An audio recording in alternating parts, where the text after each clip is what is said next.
Hi, welcome back to Sidebar Social. I'm Jennifer Grinke. And I'm Dana Stewart.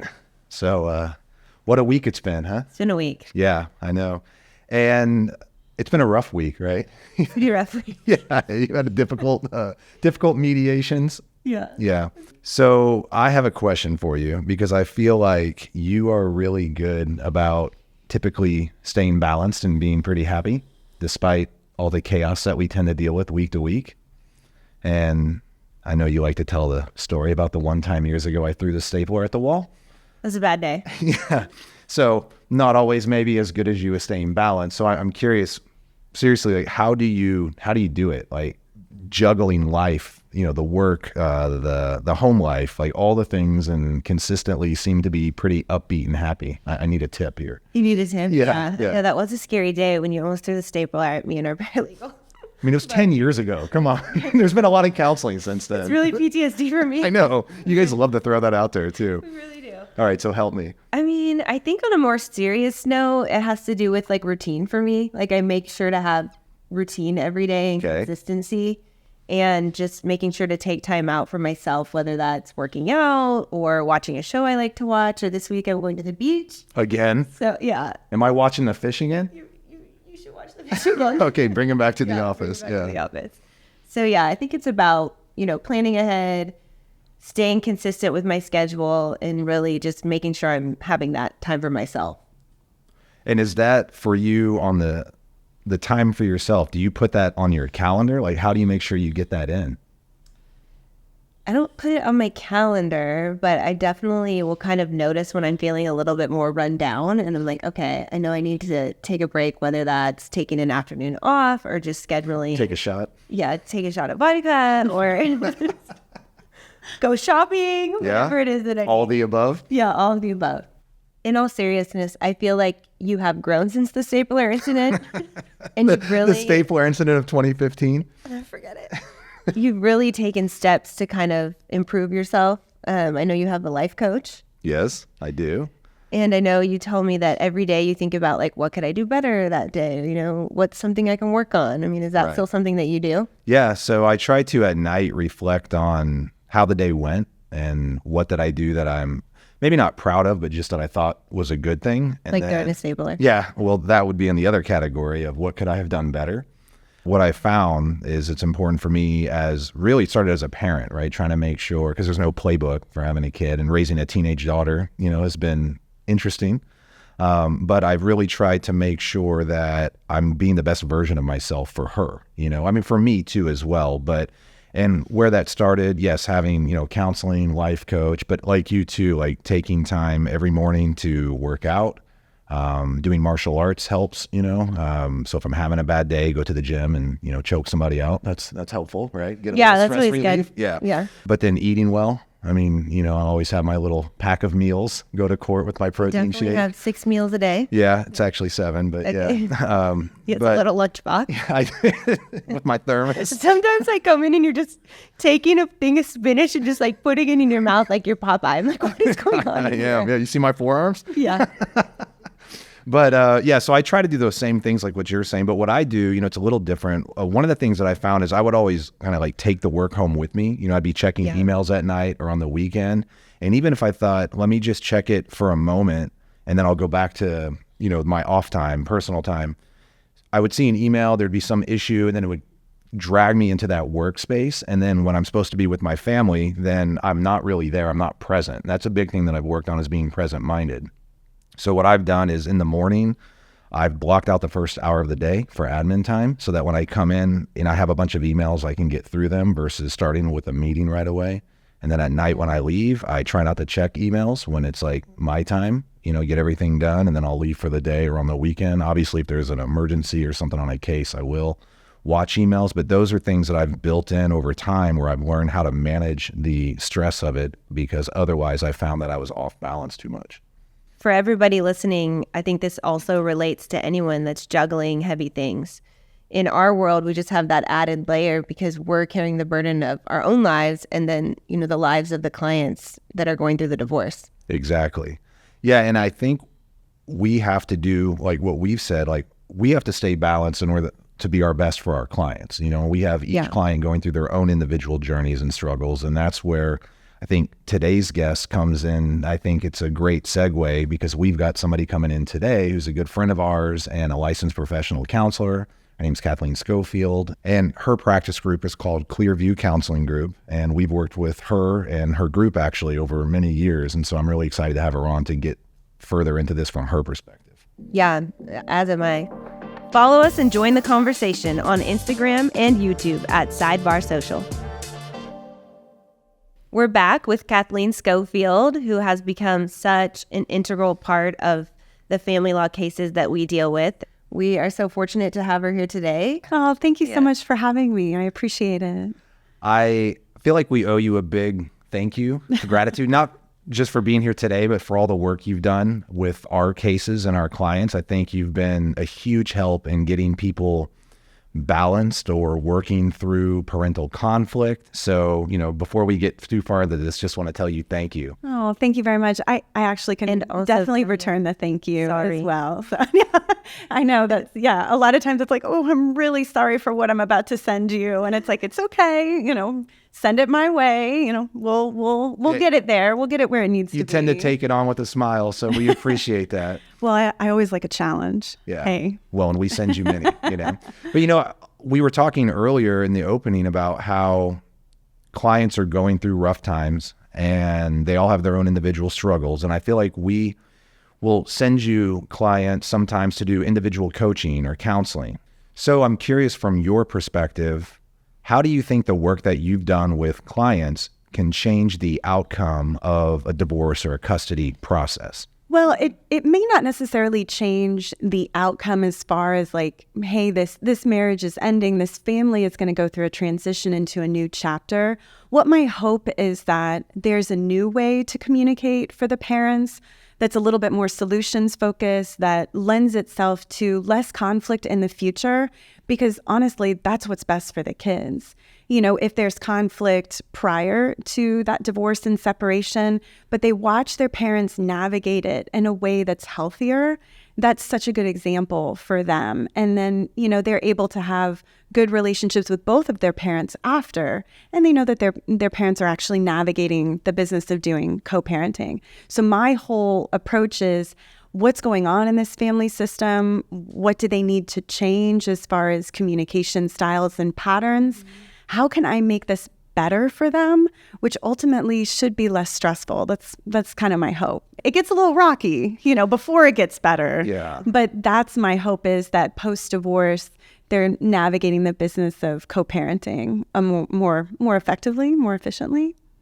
But I feel like that sounds good, but how do you actually implement that? Right? You have a magic wand at your desk? No, I just, arm wrestle everybody until I get exactly what I want them to do. No, I'm just kidding. Yeah, it just seems like it's such a difficult task, right? Because every parent's going to handle a situation differently. They're all bringing in their own trauma. And we've talked before about how oftentimes parents who are going through a divorce or a custody battle, they revert back to what they experienced as a kid. And I'm curious if you could speak a little bit about that. Yeah, sure. So the first thing that I do in some of my cases, whether they're court-ordered or voluntary, is that I'm meeting with the parent individually. I want to establish a trust, a rapport. I also want to hear the relevant historical information that they think is important for me to know. And I'm not necessarily approaching things as right or wrong. I definitely spend a lot of time gathering information because I'm trying to figure out, where is the system falling apart? What kind of tools can I implement to teach them something a little bit different? Because every case is unique. Every set of parents are different. Now, how do I do it in reality? It's a lot of direct challenging. Hey, can I give you some different words to say? Can I give you a different way to approach this? I don't think I'm saying anything revolutionary or new. Things that we don't know. It sounds really logical. It's just, hopefully I'm saying it in a way that resonates with a parent or a set of parents. Mm-hmm. So in short, it's a lot of challenging, At what point in, let's say for a divorce example case, like at what point do you feel like you should be involved in the case? Like from the beginning, before, during the middle, only when there's an issue? That's a great question. So if you talk to most of the mental health professionals that do high conflict work, we always wish we would have gotten a case sooner. I mean, there's times where I'm like, man, I wish I would have gotten you guys about a year ago, 2 years ago, way before this thing, because it's not just divorce, it's also modifications. How much of all of our business is navigating a custody modification? But hey, I've still got to keep that co-parenting relationship together because I want to protect the kids from kind of that ongoing conflict. So the sooner we implement something, the better, because if I can break through some of these patterns, that's what makes these cases so challenging. These people didn't just start fighting a month before they filed. Yeah. It's usually, they may have been fighting before they got married, and all of a sudden these little things were really exacerbated when they had kids. Can you talk a little bit about the escalation of the conflict and you mentioned the tornado before. It seems like sometimes clients will justify their behavior based on what the other co-parent did or does. Can you talk a little bit about that from your perspective? Yeah, so in the beginning, I give just some general tools. Hey, I want you to avoid these 4 things: assumptions, accusations, defensiveness, and escalation. And I used to say 3, and then I added assumptions, because, hey, experience, we're always evolving our process. Sure. Yeah. And I think it's a two-way street. So when you're crafting communication, you want to avoid making assumptions. You want to avoid framing something like an accusation, because that's just going to turn around and make your co-parent defensive. And actually, these work for all relationships, even parent-child. I'm taking notes. Yeah.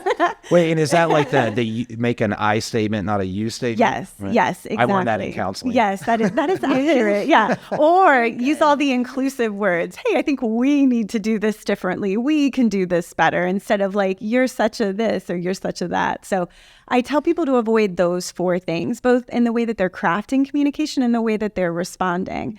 And then I describe this triangle, and it's the beginning of conflictual communication.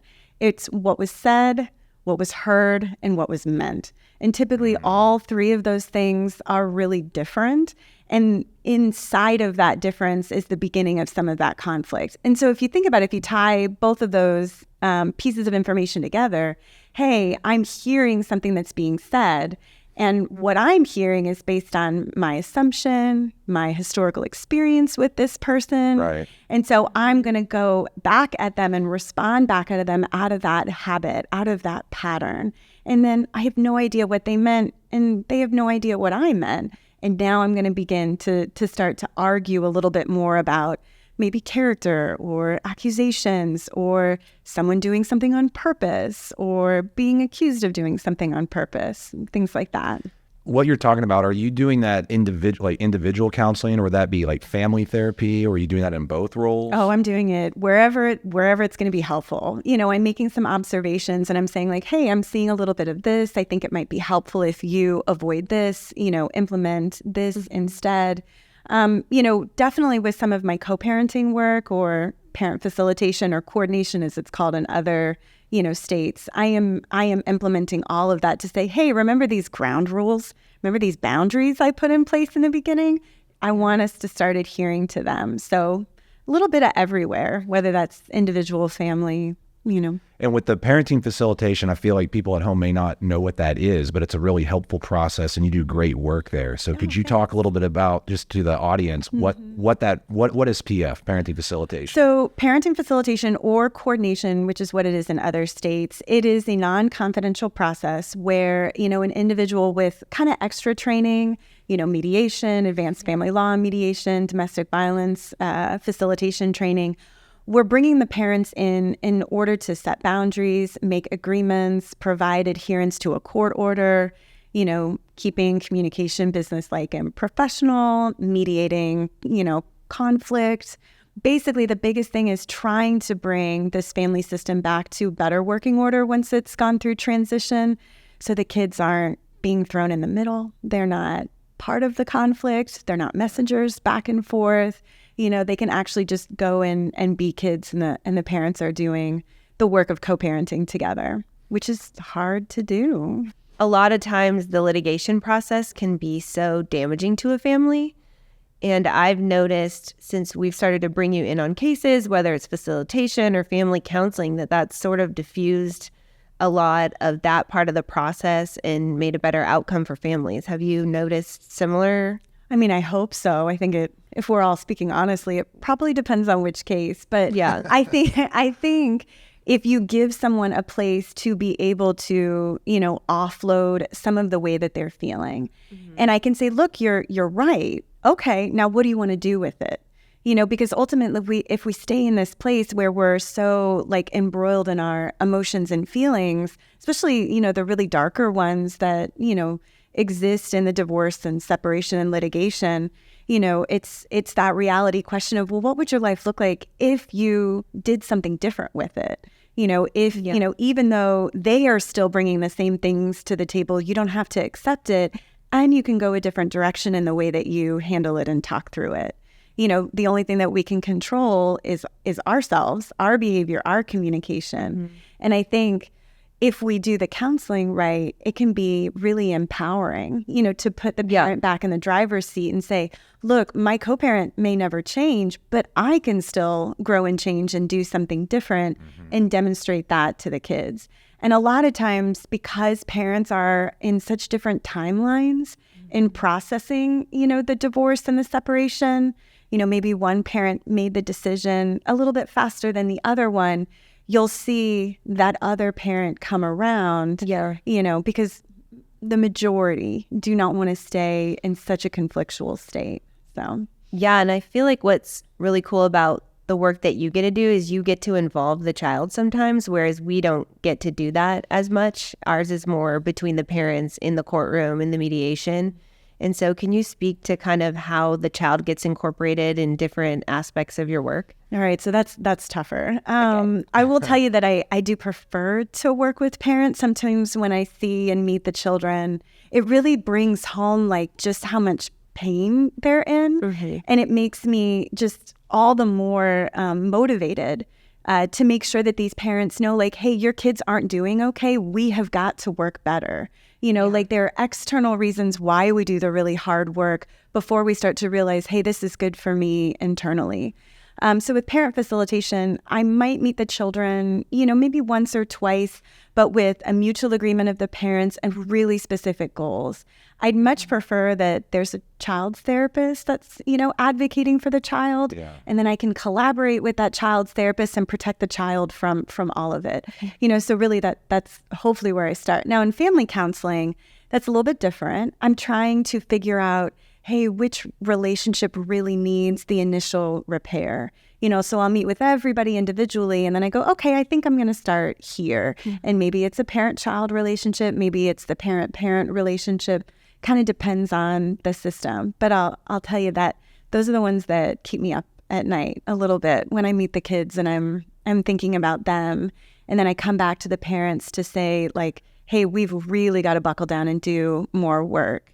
And sometimes it's the really challenging conversations and the reality check to say, hey, you have got to jump out of your own personal emotions about this. You've really got to think about the kids. That's the thing that's getting lost.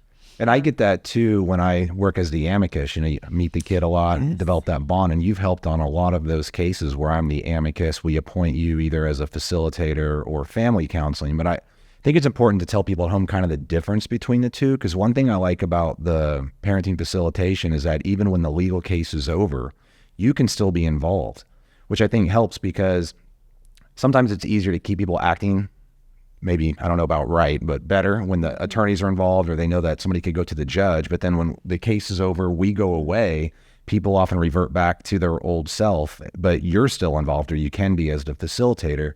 So I'm curious for you, how much of your cases, if you know, are with facilitation where there's an active litigation versus there is no litigation, no attorneys are involved? And do you have a preference on which way you do the facilitation? I don't have a preference. I mean, I really like it when they're out of litigation because I feel like then we've moved out of the day-to-day conflict, the day-to-day fighting, and at least that pressure of the litigation isn't hanging over them.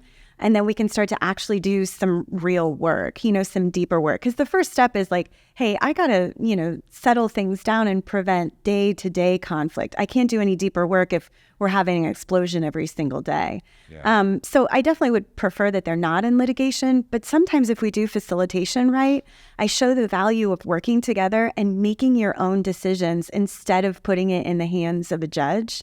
And so sometimes working in facilitation actually makes mediation really successful. And then afterwards, it's like, okay, hey, let's not do that again. Let's not go into litigation again. How much fun was that? So I kind of jokingly say like, hey, I'm always cheaper. I'm always cheaper than an attorney.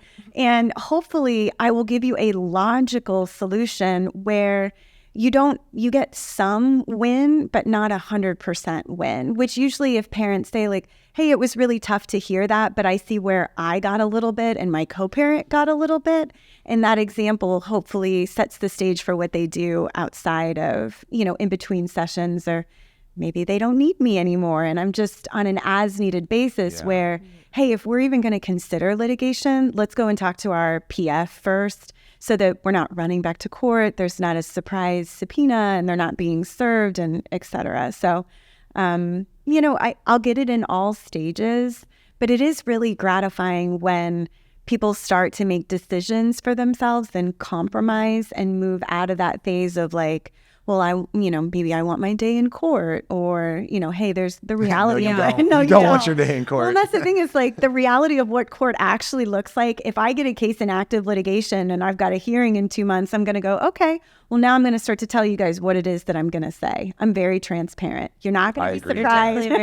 You're not going to be surprised. I'm not going to say something on the stand that's going to come out of left field. You're going to know everything that I'm going to say.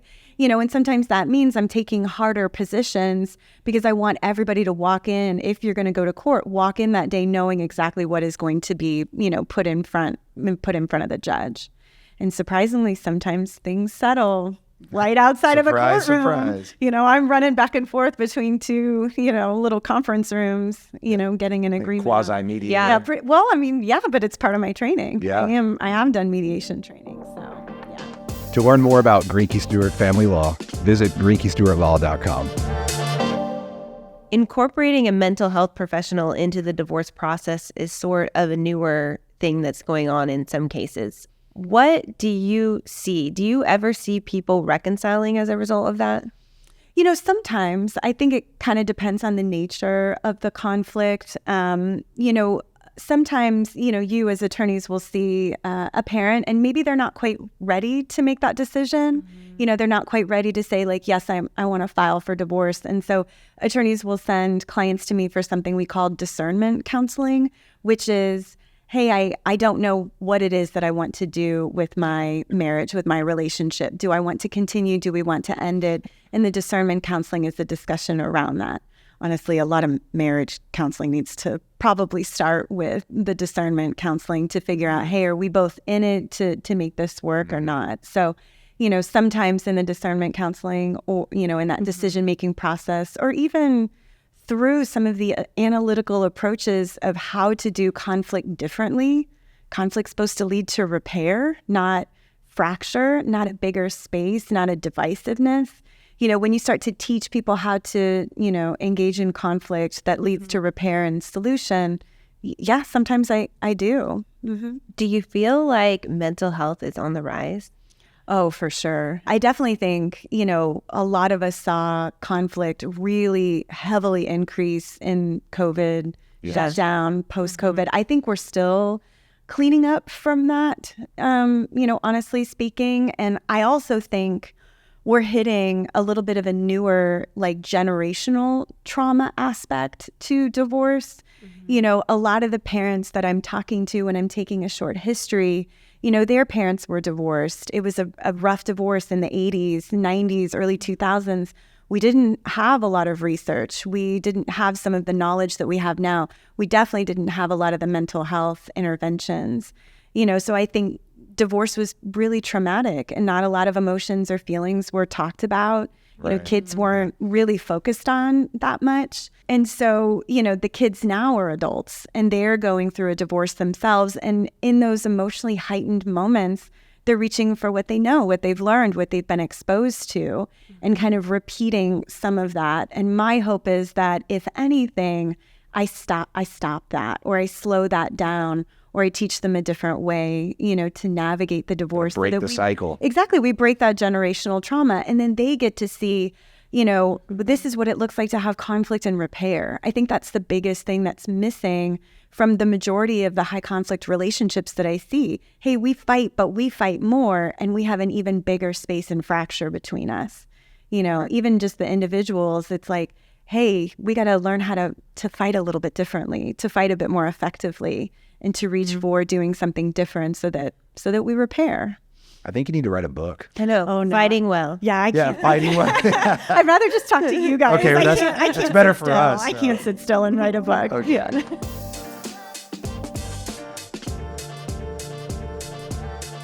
It's time for today's closing arguments. The issue is, should both parents attend the child's sporting events? I think both parents should attend the child's sporting events. The focus is what's best for the child. It's best for the child to have both their parents there, and that's why. And I get that, but I don't think you can apply that logic to every single set of co-parents, because we have so many, and I feel like Kathleen can attest to this, that cannot be around each other. They put the child in the middle. They argue, they bicker. It becomes, I think, more traumatic for the child when they're worried about what mom and dad are going to do in the stands versus focusing on the soccer game or whatever activity it is. So I feel like it's got to be a case-by-case basis, because if you put those parents who cannot work through conflict or who cannot be adult about issues together, it often leads to disaster, which I think further hurts the child. All right, so I hear you both. If this issue comes up a lot in my office, and what I actually do is I start to put some boundaries in place, and if both parents can agree to it and actually see it through, then I'll say yes, both parents can attend, on either parenting time. Because remember, it's the kids' time with one parent and the kids' time with the other parent, not the parents have ownership over the child during that time. So, I have them arrive, they exchange pleasantries, you don't need to sit together. There's prior mutual agreement to attend. There's prior notification and knowledge to attend. And then the possessory parent, allows the child to say goodbye to the non-possessory parent, and we move along. There's no in-depth case business talked about. There's no adult information talked about. Basically, we're treating it similar to an exchange. It's all about the child and demonstrating to the child that we're working together. So if parents can agree to that and refrain from conflict, they can both attend. But if they can't, then that's a no, and we'll continue to work on that in session until they can. Because remember, doing that means that, hey, you can attend your kid's high school graduation, college graduation, showers, weddings, whatever it is, and it doesn't have to be where the child is juggling the parents. Everybody remember that Friends episode? Oh, yeah. You win. I reference that all the time. Judge Kathleen over here. Kathleen wins. That's so perfect. That's where, if you can agree to that, then yes, you can both attend. Well, Kathleen, thanks for being here today. I think your information was very insightful, and we look forward to having you back on if you're willing to come back on. Oh, definitely. No staplers involved. Yeah, I'm gonna check the room before I step back in. We'll have to plan it out, though, because Jen's headed to the beach again.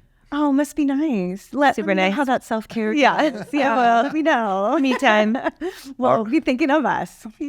All right. Well, thanks, everybody, and we'll see you again on Sidebar Social.